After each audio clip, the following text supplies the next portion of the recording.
बिस्मिल्लाहिर्रहमानिर्रहीम। अस्सलाम वालेकुम नाज़रीन, आप देख रहे हैं प्रोग्राम अंदर की बात फैयाज राजा के साथ और आप देखते हैं मुझे मेरे यूट्यूब चैनल और फेसबुक पेज के ऊपर।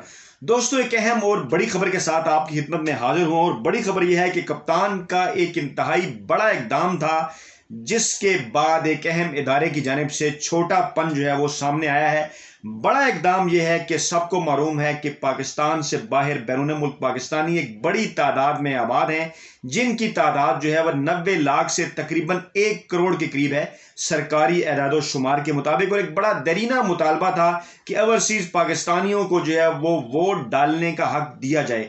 इस हवाले से वज़ीर-ए-आज़म पाकिस्तान इमरान खान की एक भरपूर तारीखी जदोजहद है जो कि 2011 से शुरू हुई और उस वक्त से वो इस हक में है कि ओवरसीज पाकिस्तानियों को जो है वो वोट का हक दिया जाए। इस हवाले से वो सुप्रीम कोर्ट भी गए 2013 में। 2013 के इलेक्शन से पहले इस हवाले से उन्होंने बड़ी कोशिशें की, लेकिन उस वक्त के जो सुप्रीम कोर्ट के चीफ जस्टिस इफ्तिखार चौधरी, उनको एक ब्रीफिंग दी गई जिसके बाद जो है ये मामला वहीं पर ठप हो गया। और उसके बाद 2013 के इंतखाबात के बाद जब मुस्लिम लीग नवाज की हुकूमत आई तो ये मामला दबा रहा, क्योंकि मुस्लिम लीग नवाज जो है वो ये नहीं चाहती थी कि ओवरसीज पाकिस्तानियों को वोट डालने की इजाज़त जो है वो दी जाए। इसकी क्या वजूहत हैं ये भी इस वीडियो में आपके सामने रखेंगे। और फिर 2018 के इंतखाबात में भी ओवरसीज पाकिस्तानियों को वोट डालने का हक नहीं मिल सका। ताहम पाकिस्तान तहरीक इंसाफ की हुकूमत के फिलफोर जो है वो आने के बाद इक़्तिदार में सुप्रीम कोर्ट ने एक फैसला दिया था सितंबर 2018 में। और उस वक्त जो है वो ओवरसीज पाकिस्तानियों को चीफ जस्टिस जब साकिब निसार थे तो वोट डालने का हक दिया था 3 रुकनी बेंच ने। और उस 3 रुकनी बेंच ने यह भी हिदायत की थी इलेक्शन कमीशन को और वजारतों को जो है और नेशनल डेटा बेस जो नादरा है उनको कि वो इंतजाम करें इंटरनेट वोटिंग के हवाले से। और वो इंतजाम फिर किए गए थे और उससे बाद जो ज़िमनी इंतखाबात हुए थे उसके अंदर जो है वो ओवरसीज पाकिस्तानियों को वोट देने का हक मिला, लेकिन कुछ मसाइल पैदा हुए जिसके बाद ये मामला रुक गया था। अब एक मरतबा जो है वो फिर हुकूमत ने यह तहिया किया है और सदर आरिफ अलवी की जानिब से एक आर्डिनेंस जो है वो जारी किया गया था। आर्डिनेंस जो है वो ओवरसीज पाकिस्तानियों को वोट देने के हक से मुतल्लिक था कि उन्हें हक दे दिया गया और तरमीम की थी इलेक्शन एक्ट 2017 के अंदर। और इसके साथ साथ जो है वो ईवीएम मशीनों के हवाले से भी जो है वो आर्डिनेंस जारी किया गया था कि ये मशीनें जो है वो बनाई जाएं। आर्डिनेंस क्या था कि सदर आरिफ अलवी ने हफ्ते को बैरून मुल्क पाकिस्तानियों को वोट कास्ट करने में सहूलत देने और इंतखाबात में इलेक्ट्रॉनिक वोटिंग मशीन का इस्तेमाल यकीनी बनाने से मुतल्लिक सदारती हुक्मनामा जो है वो जारी कर दिया खबर के मुताबिक। और ये आर्डिनेंस 2021 है जिसके जरिए इंतखाबात से मुतल्लिक कानून इलेक्शन एक्ट 2017 में 2 तरमीम की गई। और सदर ने अपने ट्विटर अकाउंट पर यह कहा कि इलेक्शन एक्ट 2017 के सेक्शन 94(1) और सेक्शन 103 में तरामीम की गई हैं, जिसके बाद अब ताज़ा तरीन इतलात ये हैं कि इलेक्शन कमीशन ऑफ पाकिस्तान की जानिब से एतराज़ जो है वो सामने आ गया है इसके ऊपर।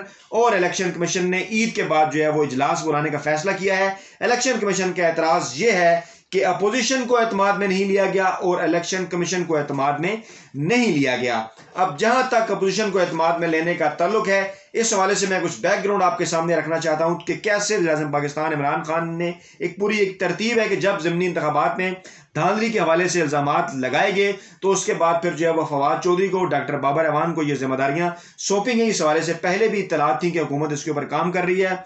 उन्होंने अपोजिशन जमातों को दावत दी और इसी दौरान जो है वो स्पीकर कौमी असम्बली असद कैसर ने इस हवाले से एक कमेटी बनाने का ऐलान भी किया है। फिर इमरान खान वज़ीर-ए-आज़म पाकिस्तान ने बजाते खुद जो है वो ट्विटर के ऊपर आकर जो है वो इस बात का ऐलान किया, अपोजिशन को इस बात की दावत दी कि वो आएँ, आगे बढ़ें और इंतखाबी इस्लाहात करें हुकूमत के साथ मिलकर।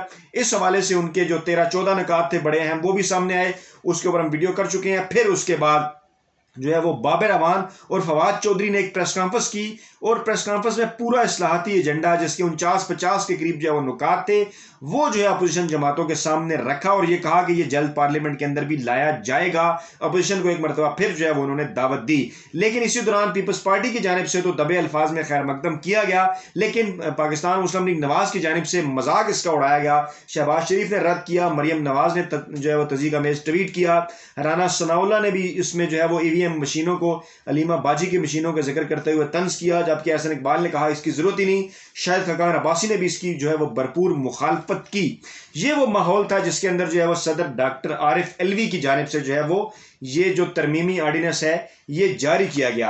अब मामला यह है कि आइन का जो आर्टिकल 89 है वो सदर ममलकत को आर्डिनेंस के जरिए कानून साजी करने का हक देता है और इस आर्डिनेंस की इब्तदाई उम्र 120 दिन होती है और इस दौरान आइन इसे पार्लियामेंट के अंदर जो है वो पेश करना जरूरी करार देता है। और अगर पार्लियामेंट के अंदर ये पेश ना किया जाए तो फिर मजीद 120 दिन के लिए इस ऑर्डिनेंस को जारी किया जा सकता है। ताहम 240 दिन जो है वो अगर पूरे हो जाएं तो फिर इसके बाद इस ऑर्डिनेंस की मुद्दत नहीं रहती। ये ऑर्डिनेंस अपने आप जो है वो खत्म हो जाता है और इसे कानून जो है वो पार्लियामेंट के जरिए जो है वो पास कराना पड़ता है।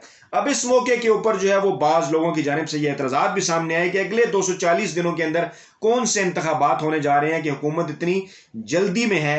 जिस हवाले से जो है वो सदर आरिफ अलवी का एक मौक़िफ़ जो है वो टीवी चैनल के ऊपर सामने आया था कि जल्दी इस बात की है कि आम इंतखाबात से पहले अगर हम इलेक्ट्रॉनिक वोटिंग की तरफ जाते हैं इंतखाबात में तो हमें 3 लाख से ज़ायद जो EVM मशीनें हैं वो दरकार होंगी और रोज़ाना की बुनियाद पर हमें जो है वो मशीनें बनाना होंगी। इसलिए इस ऑर्डिनेंस को जारी करने का मकसद यह है ताकि इस हवाले से तैयारी की जा सके। इलेक्शन कमीशन ने इस हवाले से मशीनें खरीदी भी हैं और अभी इस हवाले से जो है वो फैसला भी होना है कि ये मशीनें पाकिस्तान में सारी खुद बनानी है या बाहर से खरीदनी है। तो इसलिए इस ऑर्डिनेंस के जरिए वोट का हक ओवरसीज पाकिस्तानीज को दिया गया है, जो कि मामला EVM मशीनों के साथ भी जुड़ा हुआ है क्योंकि ये पूरा पैकेज है। क्योंकि अगर ओवरसीज पाकिस्तानी को भी वोट देने का हक दिया गया तो वो इंटरनेट वोटिंग ही होगी, ऑनलाइन वोटिंग ही होगी और उसके जरिए जो इलेक्ट्रॉनिक वोटिंग मशीनें हैं वही जो है वो उसकी जो है वो मददगार साबित हो सकेंगी। अब अगर सारे मामले के ऊपर देखा जाए तो एक तो अपोजिशन की जो बड़ी सियासी जमात है मुस्लिम लीग नवाज, वो इस सारे मामले के तौर पर एक बड़ी मुखालिफ सियासी जमात के तौर पर सामने आई है।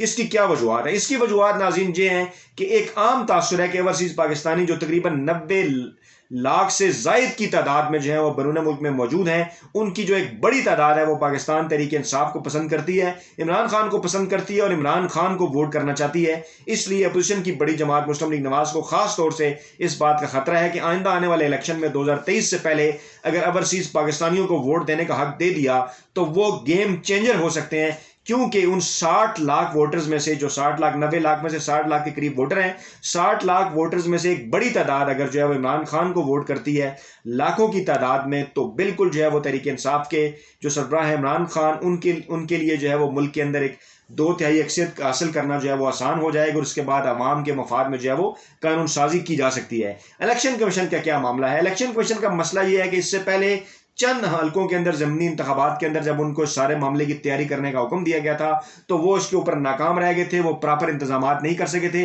ओवरसीज पाकिस्तानियों की जानिब से भी एतराज़ात सामने आए थे इलेक्शन कमीशन की जानिब से, तामुन नहीं किया गया और अब भी यही इत्तलात हैं कि इलेक्शन कमीशन इस सारे मामले के ऊपर काम नहीं करना चाहता।